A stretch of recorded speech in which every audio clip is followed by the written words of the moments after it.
السلام عليكم ورحمة الله تعالى وبركاته. الحمد لله والصلاة والسلام على أشرف رسول الله وعلى آله الفائزين برضا الله. أما بعد.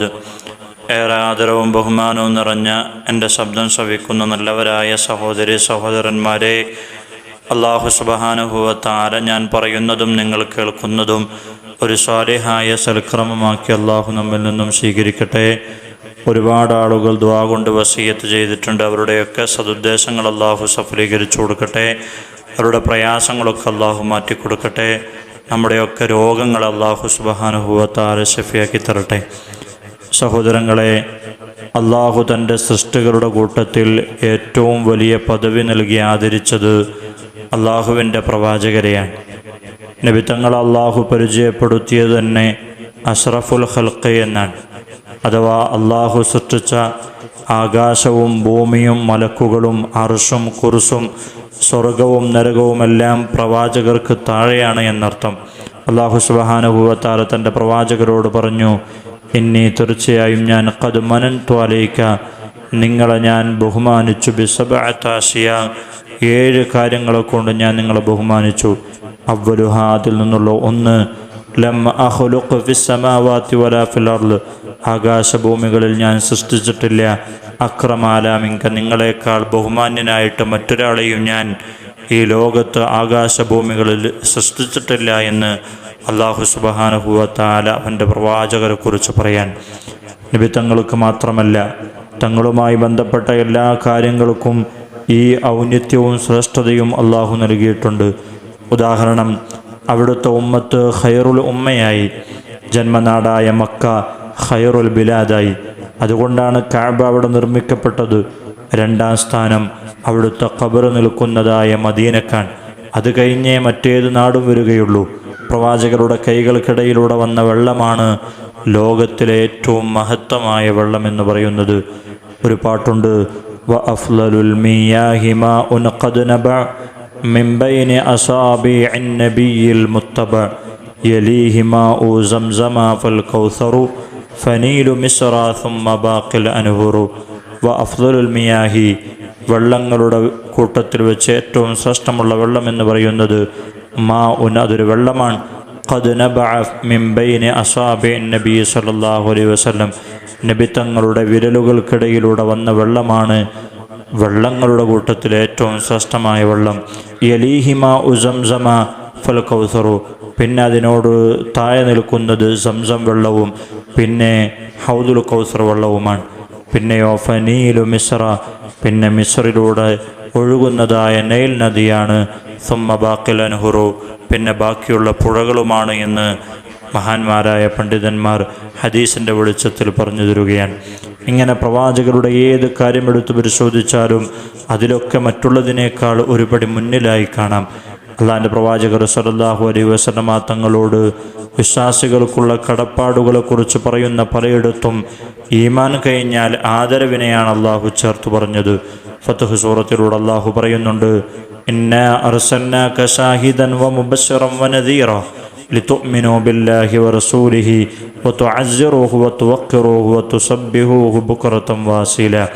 ഇന്നാ അർസൽനാക, തീർച്ചയായും താങ്കൾ നാം അയച്ചിരിക്കുന്നത് ഷാഹിദൻ വ മുബശ്ശിറൻ വ നദീറ, സാക്ഷിയായും സന്തോഷവാർത്ത നൽകുന്നവനായും താക്കീതുകാരനായിട്ടുമാണ് ഞാൻ താങ്കൾ നിയോഗിച്ചിട്ടുള്ളത്. ലിതുഅ്മിനൂ ബില്ലാഹി വ റസൂലിഹി, എന്തിനാണ്? അള്ളാഹുവിനെ കൊണ്ടും അവൻ്റെ പ്രവാചകരെ കൊണ്ടും നിങ്ങൾ വിശ്വസിക്കണം. വ തുഅസ്സിറൂഹു, നിങ്ങൾ അവനെ സഹായിക്കുകയും വ തുവഖിറൂഹു, അതേപോലെ തന്നെ ആദരിക്കുകയും ചെയ്യണം. വ തുസബ്ബിഹൂഹു ബുക്റതൻ വാസീല, രാവിലെയും വൈകുന്നേരവും അവൻ്റെ മഹത്വങ്ങൾ പ്രകീർത്തിക്കുകയും ചെയ്യണമെന്ന് അള്ളാഹുവിനെക്കുറിച്ചും അവൻ്റെ പ്രവാചകരെക്കുറിച്ചും അള്ളാഹു ഖുർആനിലൂടെ പറയാൻ.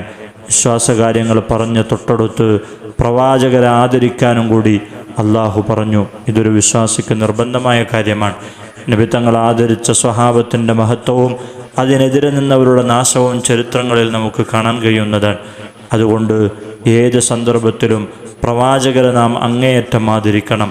തങ്ങളുമായി ബന്ധപ്പെട്ട എല്ലാ കാര്യങ്ങളെയും ഹൃദയം നിറഞ്ഞ് ബഹുമാനിക്കണം. അതിലേറ്റവും പ്രധാനപ്പെട്ടതാണ് അവിടുത്തെ സുന്നത്തുകൾ എന്ന് പറയുന്നത്. അതിന് നാം വില കൽപ്പിക്കണം. നിസ്സാരമാക്കരുത്. കാരണം നമ്മുടെ ഈമാനിൻ്റെ പ്രകാശം നഷ്ടപ്പെടുന്നതാണ്. ക്രമേണ അത് കാരണമായിട്ട് ദീനില്ലാതായി മാറുന്നതാണ്. അള്ളാഹുവിൻ്റെ പ്രവാചകർ സ്വല്ലല്ലാഹു അലൈഹി വസല്ലം തങ്ങൾ പഠിപ്പിക്കുന്നുണ്ട്, ഫമൻ റഗിബ അൻ സുന്നത്തി ഫലൈസ മിന്നി. ആരെങ്കിലും എൻ്റെ സുന്നത്തിനെ വെറുത്തു കഴിഞ്ഞാൽ, സുന്നത്തെടുക്കാതിരുന്നു കഴിഞ്ഞാൽ, ഫലൈസ മിന്നി, അവന് എന്നിൽപ്പെട്ടവനല്ല എന്ന് അള്ളാഹുവിൻ്റെ പ്രവാചകർ സ്വല്ലല്ലാഹു അലൈഹി വസല്ലം തങ്ങൾ പഠിപ്പിക്കുന്നുണ്ട്. മുൻഗാമികൾ നബിയുമായി ബന്ധപ്പെട്ട എല്ലാത്തിനെയും ബഹുമാനിക്കുന്നവരായിരുന്നു. മഹാനായ അഹ്മദുൽ ഫളലവൈഹി തങ്ങളുടെ അടുക്കൽ നബി തങ്ങൾ ഉപയോഗിച്ചൊരു വില്ലുണ്ടായിരുന്നു. അദ്ദേഹം പറയുന്നുണ്ട്, മാ മസസ്തുൽ ഖൗസ ബിയദി ഇല്ലാ ബിത്വഹാറ. ഞാൻ എൻ്റെ കൈകൊണ്ട് ആ ഒരു വില്ലിനെ തൊടാറുണ്ടായിരുന്നില്ല, ഇല്ലാ ബിത്വഹാറ, ശുദ്ധി കൊണ്ടല്ലാതെ, വുളു എടുത്തല്ലാതെ ഞാൻ ആ വില്ലിനെ തൊടാറില്ലായിരുന്നു എന്ന് മഹാനായ അഹ്മദുൽ ഫളലവൈഹി തങ്ങൾ പറയാൻ. അങ്ങനെ ഖുർആനിലും ഹദീസിലൊന്നും നോക്കിയാൽ നമുക്ക് കാണാൻ കഴിയുന്നതില്ല. പക്ഷേ അത് അള്ളാഹിൻ്റെ റസൂല് ഉപയോഗിച്ചതിനോടുള്ള ആദരവും ബഹുമാനവുമാണ്. മഹാനായ ഖാലിദ് റളിയല്ലാഹു അൻഹുവിൻ്റെ പടത്തൊപ്പി യുദ്ധത്തിൽ വീണ സമയത്ത് യുദ്ധം കഴിഞ്ഞിട്ട് അതിങ്ങനെ പരതുകയാണ്. അപ്പോൾ അവിടെയുള്ള കൂട്ടുകാർ ചോദിച്ചു, എന്തേ നിങ്ങളിങ്ങനെ പരതുന്നത് എന്ന് ചോദിച്ചപ്പോൾ പറഞ്ഞു, എൻ്റെ തൊപ്പി കാണുന്നില്ല. ആ സമയത്ത് കൂട്ടുകാർ പറഞ്ഞു, ഇതിനേക്കാൾ നല്ല തൊപ്പി ഞങ്ങൾ വാങ്ങിച്ചു തരാമെന്ന് പറഞ്ഞപ്പോൾ പറഞ്ഞു, പോരാ, ഇതുണ്ടായത് കൊണ്ടാണ് ഇത്രയും കാലം ഞാൻ വിജയിച്ചത്. കാരണം റസൂലുള്ളാഹിൻ്റെ മുടി അതിൻ്റെ ഉള്ളിൽ ഞാൻ വെച്ചിരുന്നു എന്ന് മഹാനായ ഖാലിദ് റളിയല്ലാഹു അൻഹു പറയാൻ. അബ്ദുല്ലാഹ് ഇബ്നു മുബാറക് റളിയല്ലാഹു അൻഹു പറയുന്നുണ്ട്, കുന്തു ഇൻദ മാലിക്കിൻ, മാലിക് റളിയല്ലാഹു അൻഹുവിൻ്റെ അടുക്കലായിരുന്നു നമ്മൾ. വഹുവ, അദ്ദേഹം യുഹദ്ദിസുനാ, നമ്മൾക്കിങ്ങനെ ഹദീസ് പറഞ്ഞു തരാണ്. റസൂലുള്ളാഹിൻ്റെ ഹദീസുകൾ ഇങ്ങനെ പറഞ്ഞു തരികയാണ്. ഫലദഗതുഹു അഖ്റബ്, ആ സമയത്ത് അദ്ദേഹത്തെ ഒരു തേള് കുത്തി. വഹുവ യുഹദ്ദിസു ഹദീസു റസൂലുള്ളാഹി സ്വല്ലല്ലാഹു അലൈഹി വസല്ലം, അദ്ദേഹം അല്ലാഹുവിൻ്റെ റസൂലിൻ്റെ ഹദീസ് ഇങ്ങനെ പറഞ്ഞു തരുന്ന സമയമായിരുന്നു. ആ സമയത്താണ് ഒരു തേള് കുത്തിയത്. എത്ര തവണ? 16 മറ, 16 തവണ മഹാനായ മാലിക് റളിയല്ലാഹു അൻഹു കുത്തി.